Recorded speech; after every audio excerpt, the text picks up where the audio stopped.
அன்பு தமிழ் உறவுகள் அனைவருக்கும் வணக்கம். இது புலக்கனின் தமிழ் தேடல் போட்டி நிகழ்வு. இன்றும் ஒரு தமிழ் சார் கேள்வியோடு வந்திருக்கிறேன். இன்று 16/3/2026 திங்கட்கிழமை, பிரித்தானிய நேரம் பிற்பகல் 6 மணி. இன்றைய கேள்வியின் வெற்றியாளர் நீங்களாக கூட இருக்கலாம். அதனால் ஒரு முறை முயற்சி செய்து பார்த்து விடுங்கள்.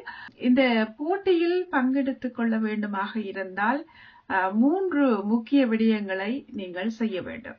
அந்த 3 விடயங்களையும் நான் குறிப்பிட்டு விடுகின்றேன். முதலாவது விடயம் என்னவென்று சொன்னால், புலக்கனினுடைய Facebook பேஜினை லைக் அல்லது ஃபாலோ செய்திருக்க வேண்டும். இரண்டாவது விடயம், புலக்கனினுடைய யூடியூப் தளத்தினை சப்ஸ்கிரைப் செய்திருக்க வேண்டும். இன்றைய இந்த காணொளியை உங்களுடைய முகநூல் நண்பர்கள் 10 பேரை டாக் செய்து அதனை பகிர்ந்திருக்க வேண்டும். இந்த முகநூலில் பகிர்வது தொடர்பாக பல பேருக்கு பலவிதமான சந்தேகங்கள் இருக்கின்றன.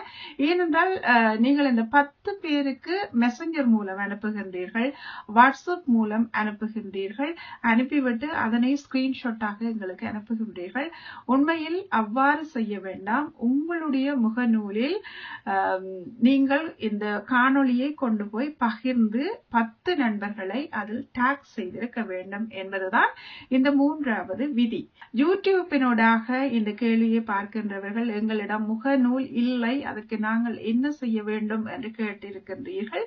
உண்மையில் இந்த போட்டியை நாங்கள் ஆரம்பிக்கின்ற போது அதை பற்றி உண்மையிலேயே சிந்திக்கவில்லை. இனிவரும் காலங்களில் நாங்கள் இதை மிக கரிசனையோடு எடுத்துக்கொண்டு உங்களுக்கான போட்டி விதிகளை நாங்கள் இணைத்துக் கொள்ள இருக்கின்றோம்.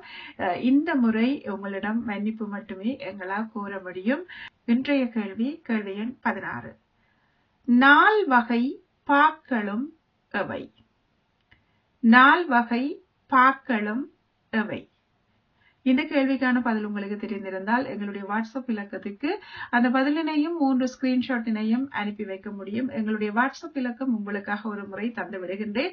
00447932689660 என்ற அந்த வாட்ஸ்அப் இலக்கத்துக்கு உங்களுடைய பதிலினையும் அந்த 3 ஸ்கிரீன்ஷாட்டினையும் அனுப்பி உங்களுடைய அதிர்ஷ்டத்தையும் ஒருமுறை பரீட்சித்து பார்த்து விடுங்கள். இன்றைய அதிர்ஷ்டசாலி நீங்களாக கூட இருக்கலாம். நன்றி, வணக்கம் அன்புறவுகளே. என்றும் வாழ்க தமிழ்.